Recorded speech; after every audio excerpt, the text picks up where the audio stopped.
My name is Aisha Omoni. A bit about me. I'm a very curious person. I ask a lot of why questions. So I try to seek information from anything that I watch or listen to or talk to. So people, music, podcasts, TV shows, movies. I'm always researching stuff. I'm always writing stuff in my notepads because it just brings me joy to know, even if sometimes it's at my own detriment.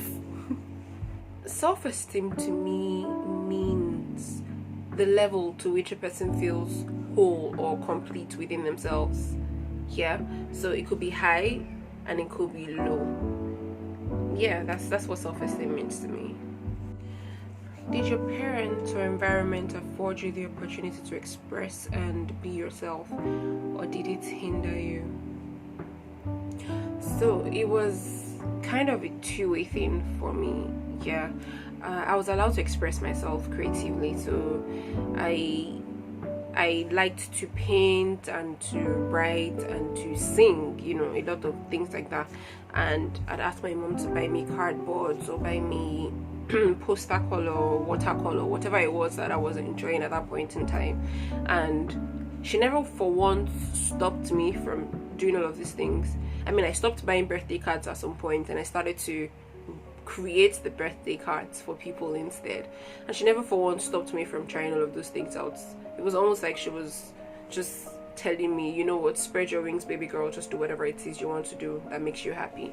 And that was nice. But then when I got into my teens, I was then stopped from speaking out or seeking information, so to speak.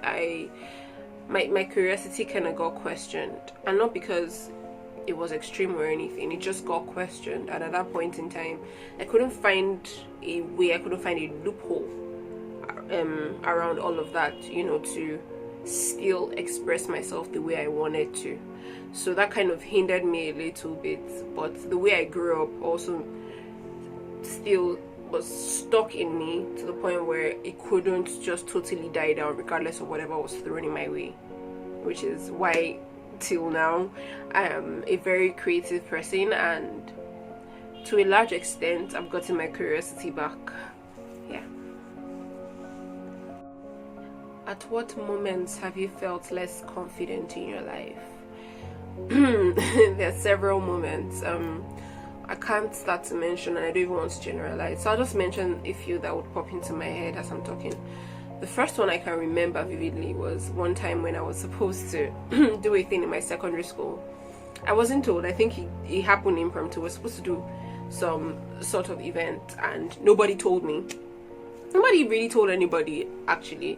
And then out of the blue, they just go, also we need to do blah blah blah, and one person needs to sing, and people go, oh yeah, Aisha can totally sing, Aisha should come and sing, Aisha should come and sing. And the only song that I was vibing to at that time was No Air, Jordan Sparks and Chris Brown. So I was right there in the middle of the pavilion. I was in the middle of the pavilion with an audience, and I sang No Air. I'm sure I lost my voice, at some point.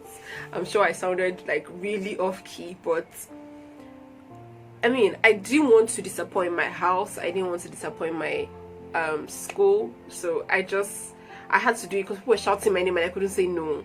That was one time. Another time, I think this other time is like a proper stretch because it's still going on.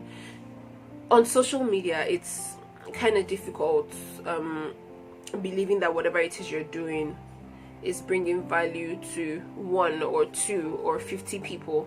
Because sometimes it's hard to find your audience, especially when you don't know anything about targeting and proper content strategy and things like that. It's hard to find your audience, and when nobody's communicating with you, nobody's commenting on your post, nobody's liking, nobody's sharing, nobody's saving, you just start to ask yourself, is what I'm doing even worth it? And you start to lose confidence in yourself, so much so that it starts to reflect in the work that you're putting out. And that happened to me, and that still happens to me sometimes, but I fight through all of it. I mean, I have to, otherwise I wouldn't be putting out content till now. At what moments have you felt most confident in your life? Okay, so I'll give you two scenarios, and oddly enough, both of them fall under the same category. So there was one time that Coke came to my school, and they were doing this Coke studio thing. I was in Unilever at the time, and I don't know if somebody talked me into it or if I just decided to go for it by myself. And you were supposed to do a song in their studio. It was like an RV. You're supposed to do a song in their studio, and then if you were picked or something like that, you were going to perform the next day on stage in front of a whole lot of students. And I didn't have a song to perform, so right there and then, while I was signing up, I started to write my song. I didn't even finish it, but I found a way to just, make it work while I was recording, and I recorded it, and I was picked, to perform in front of the crowd. And I was shaking that day before I left my house. I was shaking. My friends were around me. They were telling me, "Don't worry, you'll be fine. You're a great singer. Blah, blah, blah, this one, that one." I'm like, okay. You guys keep saying this till I lose my voice on stage. But, I just went for it regardless. Because I didn't want to then say, "Oh, no, I'm not doing it anymore." And everybody will know, oh, she's checking out. And I didn't want to support my friends or myself and all. So I did it in front of the crowd, and my first few seconds I was shaking, I was fidgeting. I thought my legs were shaking, but nobody actually saw it, and I keep thinking that every time I'm doing anything on stage. But then I did the song, and I can't remember the whole song right now. I don't think I can remember the song actually, but it was crap. But I did it, and I was actually starting to rock the crowd because people started to vibe with me, and that kind of built the confidence that I didn't have before all of it started. And I was one of the winners, because I was supposed to pick two winners, and I was one of the winners. So yeah, that's one moment that I felt super confident. Another time was some open mic night that I started to manage at some point in learning, and I would find it very difficult to perform sometimes because I was always scared that I would lose my voice, so I won't be able to sing whatever song I picked. But then that day I started to sing a song by Jill Scott, A Long Walk, and oh my god, there was one person that I always knew did not like my singing. Every time she came for the open mic nights, she did not like it, whether it was an original song, whether it was a cover, whatever it was, she just did not like it. She just thought I was doing too much or I wasn't doing enough. And that day she started smiling and nodding her head, and then she told my friends that she loved it. But like before she even told my friends that she loved it, because I saw her nodding her head, I'm like, yes girl, you're doing it right. And I just could not stop, and it was the bomb. I loved it, and I felt super confident before I even got to the second verse that I just had to kill it.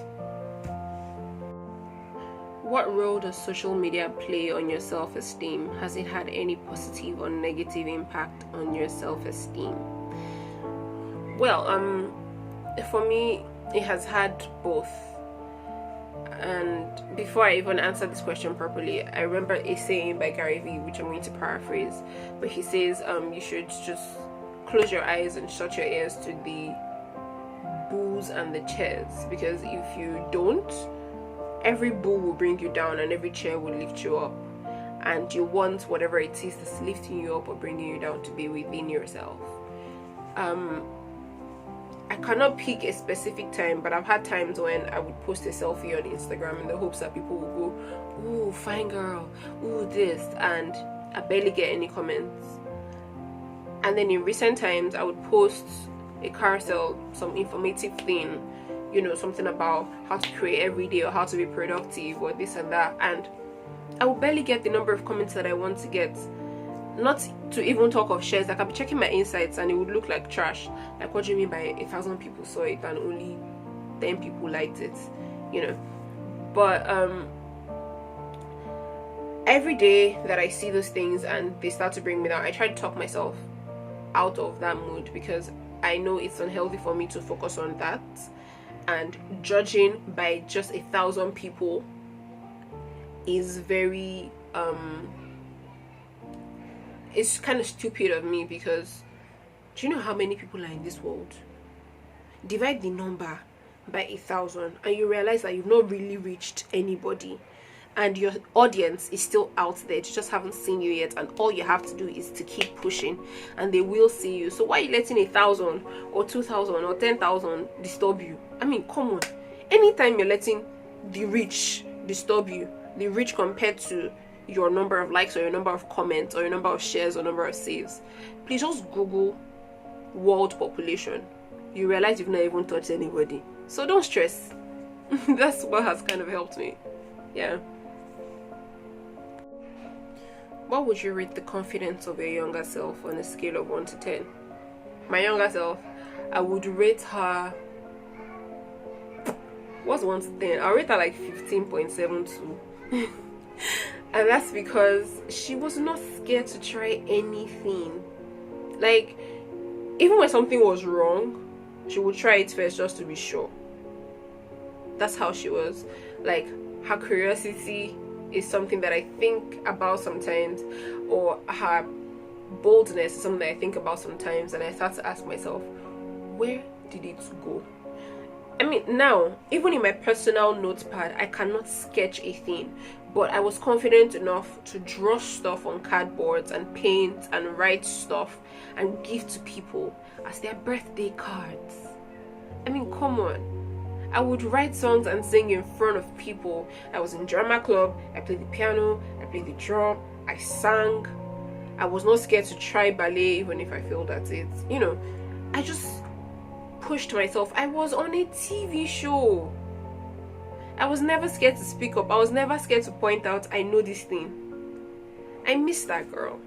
So yeah, 15.72, if that was what I said before. She was just so brave. Didn't care about what the world thought, because I mean, she didn't even really know the world. So yeah. What would you say to encourage your younger self?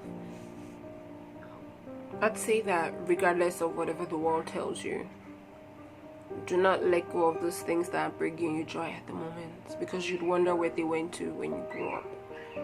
I'd say that remain curious, because that's where your strength lies. Your ability to ask the questions that others won't. That's where your true strength lies. So don't let anyone take that from you, no matter what they say. I'd also say make sure that you are able to find beauty within yourself, even on the days that it looks like you're not beautiful.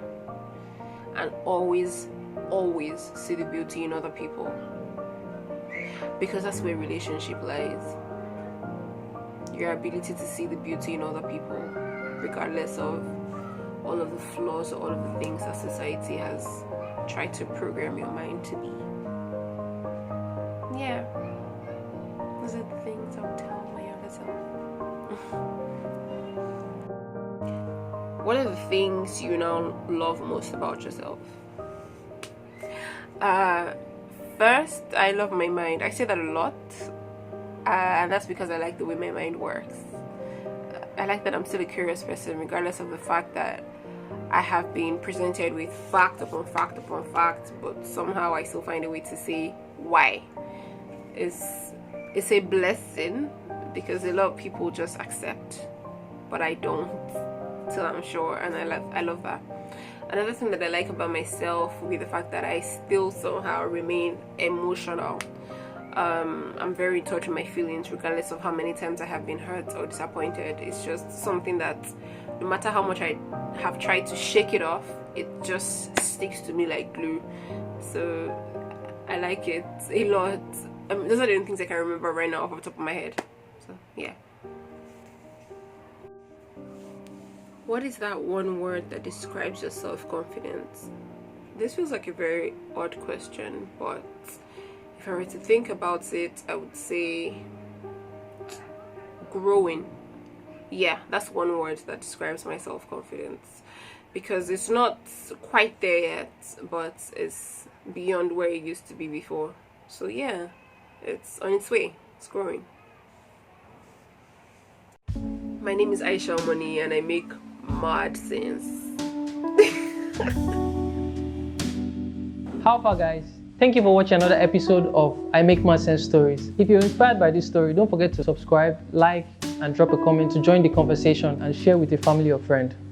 Also hit the notification button so you're alerted whenever we drop a new episode.